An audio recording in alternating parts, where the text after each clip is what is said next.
Welcome back to News Insight on Landslide News. We always say talk is cheap until backed up with action.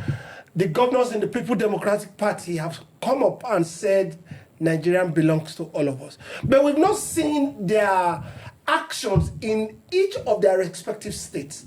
I've always said it on this platform that we must remember that Nigeria is a federating state. Every state can develop in their own way, and the resources in the state can be harnessed from each particular state to develop the state, not even minding what the federal is doing. Then we will know that you are ready for action being put to words. Governor Fintiri addressing President Bola Tinubu that Nigeria belongs to all of us. It looks as if the storm is gathering, but will they put their words to action, Philip? Thank you very much. You know, it's getting very interesting. We said it here on this platform that the Northern government, they are gathering and they're planning and they're strategizing for 2027. Initially it was Bala Mohammed of Bauchi State who told Tinubu that, look, you can't continue this way. You can't, with hand twist us and force down your tax bill on us. In fact, I think if we look back very well, and I said it, I think the first smoke that first of all started coming out was from El-Rufai. And I said, you can't just have a wave of the left hand with El-Rufai. Yes, so it is not that meeting you cannot target to be PDP governors meeting. That is the Northern governors meeting and strategizing for 2027. They are not joking, they are not smiling. You may say talk is cheap, but the angle is coming from, the area is coming from. You don't wish it away. Bala has said it and is running with it, and now Fintiri of Adamawa is saying it. Like you said, El-Rufai is in one corner saying his own within the APC. So what are they saying about? They are saying that, look, this President Bola Tinubu government, they had enough of it. He had said it, that look, this government is not government of the people, for the people, and by the people, but it's government of Bola Tinubu for the IMF and the international community against the people of Nigeria, and that we cannot continue with this kind of government, that they are prepared to wrestle power from the president. He didn't mind his word. He said it. He said, we have come to demonstrate, to show how we are ready, and to bring that government that will bring smile to the mind, to the face of Nigeria, that this government is bringing pains, change, and sorrow to the face of Nigeria, but they are prepared to put together their arsenal to go into the battle in 2027 to rescue power. But Philip, let me bring your mind back to within the states. We've not seen the state governors alleviate their own people from their own state and bring development to their state.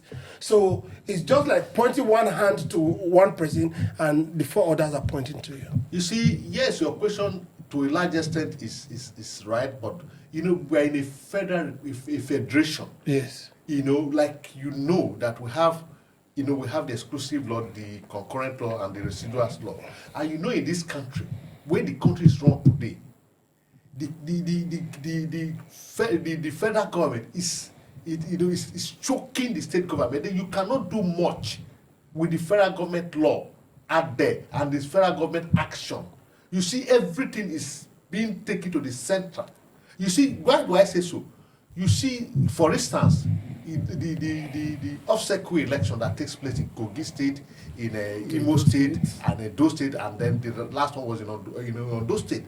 You see how all the APC no name, from the Senate president to governors and all of that, gather in Edo State, in Ondo State, and all that to ensure that they capture the state. They don't say, they said, they don't, no, I'm coming. You see, because you asked me. Yeah, because I want to come back to you on that. Okay. I'll come back to you on that. Very well. Now, Peter, what we see from the gathering of these northern governors, most of them PDP, is the fact that they just want to grab power. No. Now, there's a reason for me saying that. We've not seen an example with what they have done in their state. Because I'll come back to Philip on what he said and tell him examples of what I think that they need to do more than they are doing right now. Before they can speak to Tinubu, President Tinubu, they too need to show some evidence of seriousness. I will tell the line of Philip, because there's so much concentration of power in the center. That's how we are structured. If we want to get it wrong at the center, prime minister and presidency, the other arm struggles. Have you been to the north lately? This economic hardship, you can feel it. It's tangible in the north. I was in Sokoto some months ago. You will see people virtually on the road begging. But Tinubu told us that from the cutback of the fuel subsidy, most of the money that comes in, 70% goes to the state and the local government.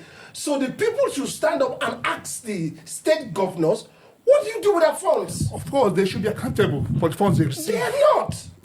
Those is the way of structuring this country. Nobody asks questions. Nobody even asks questions. You don't get a result. You don't get an answer. So if the ministers can do things and get scot away, why won't the executive governor? Okay. All right. Philip, there's something I wanted to come back to you on.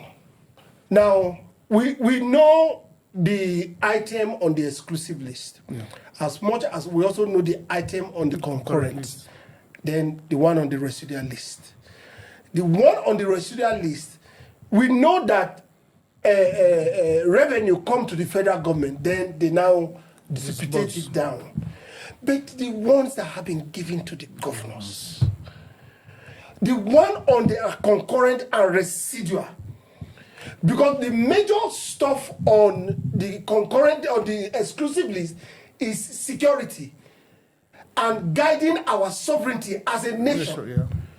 But the one on the residual, down to the local government, we have seen how undemocratic they have managed the local government. Do you think they have the moral responsibility to come to talk? You see, I'm a little bit surprised that you're speaking the way you're speaking today, because this is a country you know too well. You have all the facts within your disposal. Why do I say so? You know, we only have those things on paper. It doesn't work. It's not practice. What we have is unitary system of government that is solely in the hand of the central government. Why do I say so?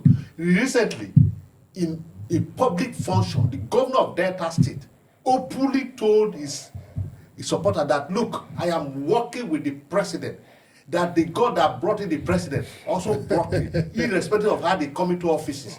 That if you are working for me, work for Mr. President. Yes. That is a governor of PDP opposition party. Because you need to survive. Haven't you heard in this country that the governors take money to presidency to see that their interest is protected?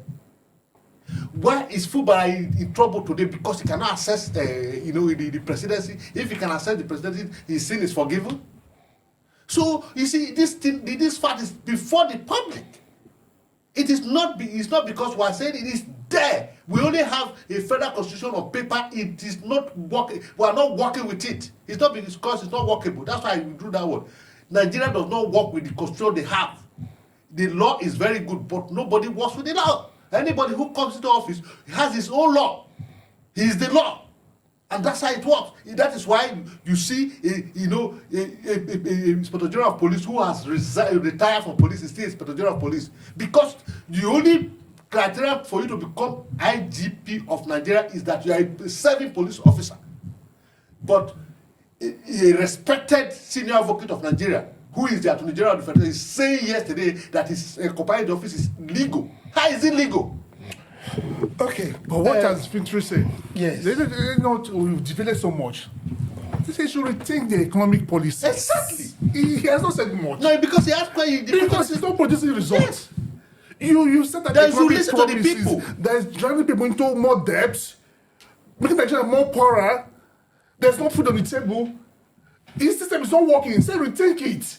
There's IMF and these people. They give you rules. They are the one giving you policy to implement to kill your people. Let me give you an example.